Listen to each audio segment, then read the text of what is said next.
All right, when it comes to mapping the guitar, I feel it's good to start in the key of G, with these sounds open, and G is here. Now from there, just by ear, try to hear it. Do, re, mi, fa, sol, la, ti, do. Ti, do, sol, fa, mi. 1, 2, 3, 4, 5, 6, 7, 1, 1, 7, 6, 5, 4, 3, 2, 1. G, A, B, C, D, E, F sharp, G. G, F sharp, E, D, C, B, A, G.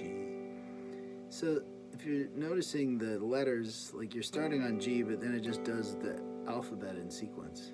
G, and then A, B, C, D, E, and then you've got this F sharp. And, that's the signature of this key. It's the special note it has that differentiates it from other keys. Like, if you had that, we'd be in the key of C. And a lot of music pulls, especially blues, pulls against those two keys. But we're going with G because there's no bar chords or anything in G. It's the easiest key, I feel. It's the most idiomatic key. Now, you can go backwards from that. G, F sharp, E. That gets you to the minor. It's like the Beatles, man. And when you're mapping the guitar, just jam it out, dude. You don't want to be too cerebral. I think there's times for that. I think like when you're doing like melodic minor modes and stuff, you gotta really like crunch it. But you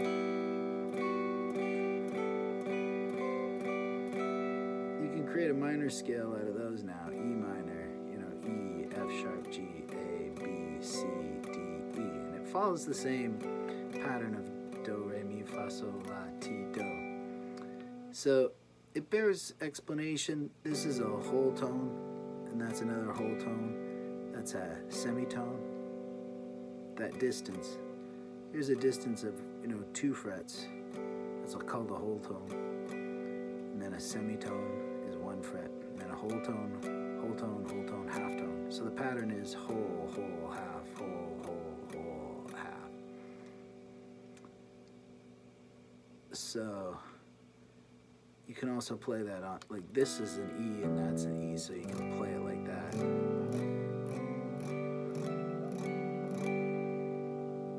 G, F sharp, E, D, C, B, A, G, F sharp, E. This whole chord is an E minor 11th.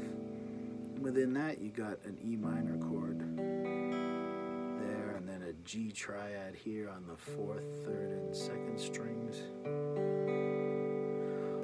And then these big goose eggs on the bottom. So, onto the B string now. So, you know what? Here's a fun approach. This is a little unorthodox, but let's find that G on this string. This is an important G to learn when you're mapping the guitar. 8th fret G. It's a really good bluesy G, and it's the basis of a lot of cool high positions you can play out of that. So 8th fret G, and you can compare it to this and hear that it's the octave and the unison to that. So memorize that. Now you can go up the scale, do, re, mi, fa, sol, la, ti, do. And you're getting up to this really nice high G.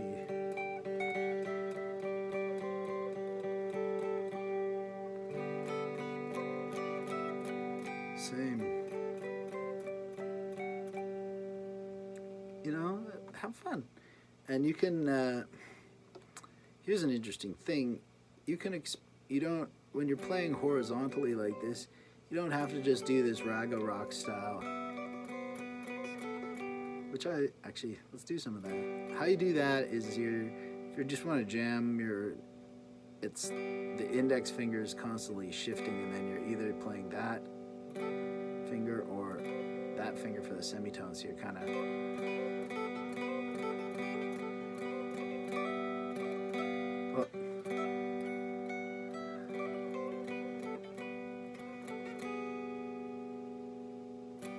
can tell when a note's not in G.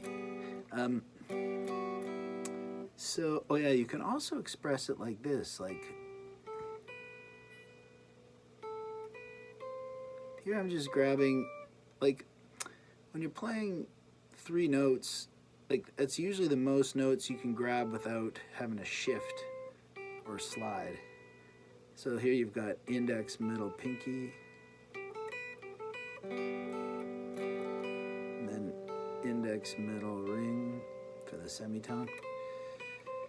Index, middle, pinky. So it's like whole, whole, half, whole, half, half, whole, whole, whole, whole, whole, whole, half, half, whole, whole, whole.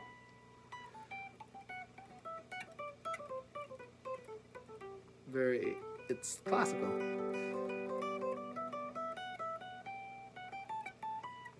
And those are all the interesting thing about this is it's a bit of a nucleus of all the fingers you will need to play across the neck. They're all within the horizontal version. All the fingerings for the vertical version are in the horizontal version. So it's whole, whole, or actually, and you can go backwards too, half whole, and then whole, half. I'm just going down, up, down, half whole, whole, whole. And then on the next string, you're kind of at this point, whole, whole. Anyway, okay, I won't get into that because that could make this video be like an hour long. But that's just one way to get into it. Yeah, let's do each string like that. So now we're on the B string.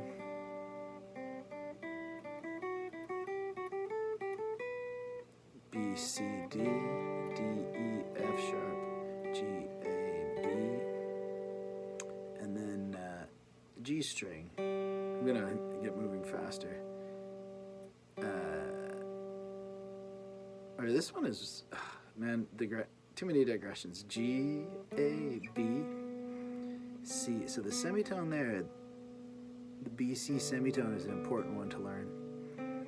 7th fret, D, E, F sharp, G. So there's your open scale.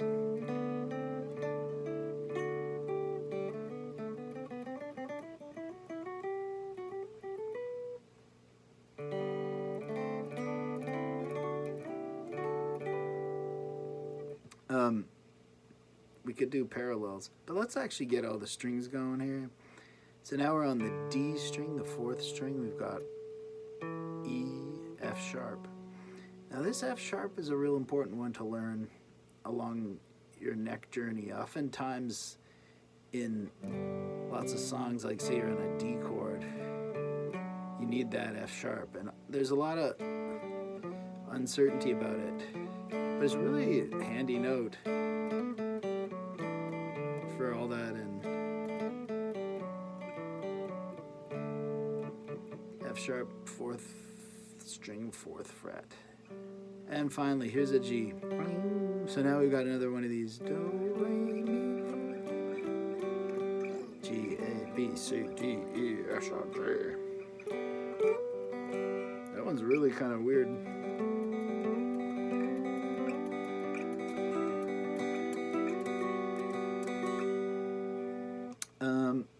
Next string, open A.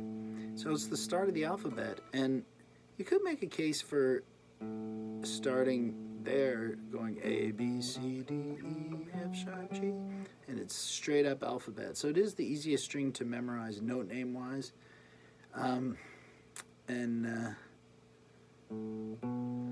It's very kind of minor sounding. A, B, C, D, E, F sharp, G, and there's our G. 10th fret G.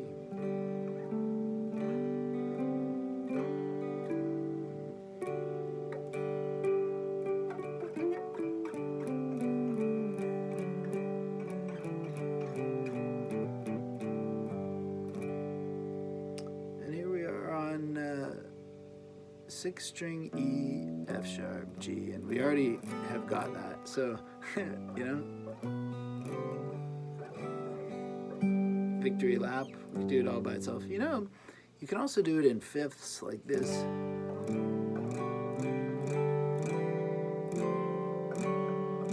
You can have a tritone there. That's a nice sound, actually.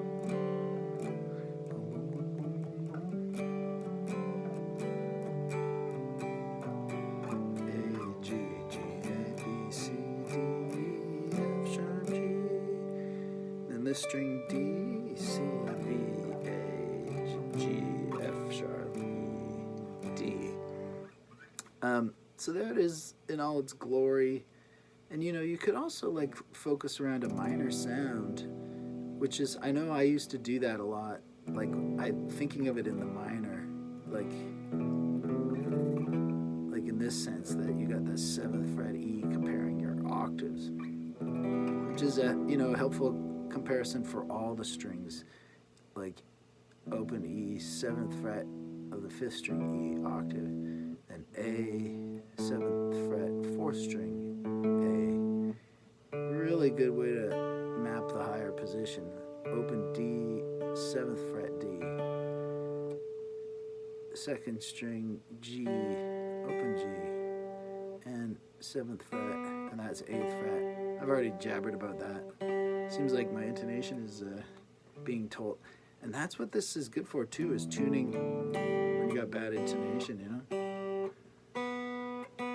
Spreads it around a little bit.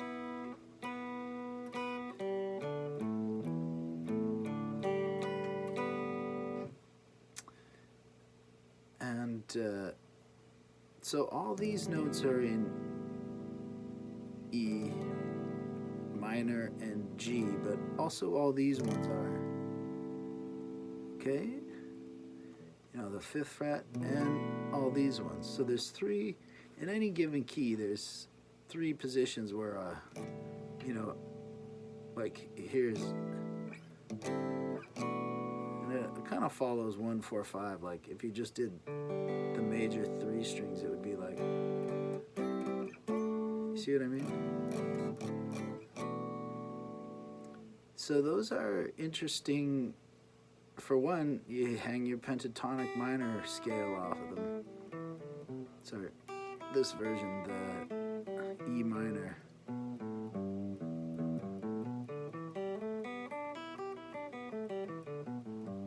So that's in there, but also the major version. So what am I talking about? 3rd fret open, 3rd fret open, 2nd fret open, 2nd fret open, 2nd fret open, 3rd fret open.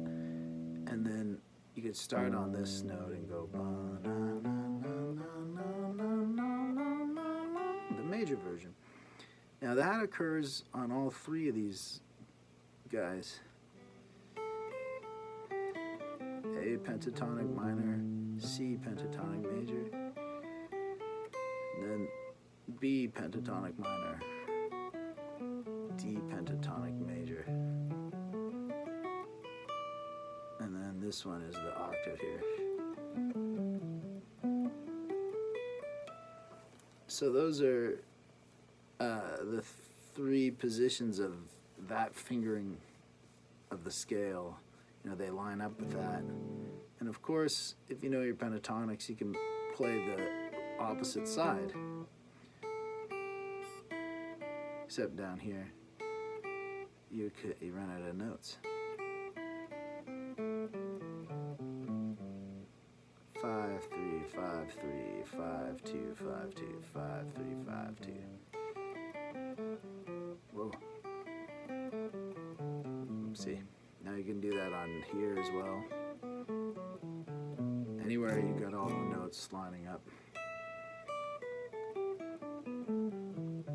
And that's the other side of it. So you can play up and down each side of these. Sometimes I call them the capo of the mind, the mental capo. You know, it's like you don't have to hold it down. You can just know it's there as a position as you play. So you can always be kind of... Anyway, those are open in 5/7 and this key. And you can really hang all your pentatonics around those fundamental positions by connecting and extrapolating modes, as it were. But maybe that's probably, well, one more thing is the harmonics, right? We've got a 12th fret harmonics, 7th fret,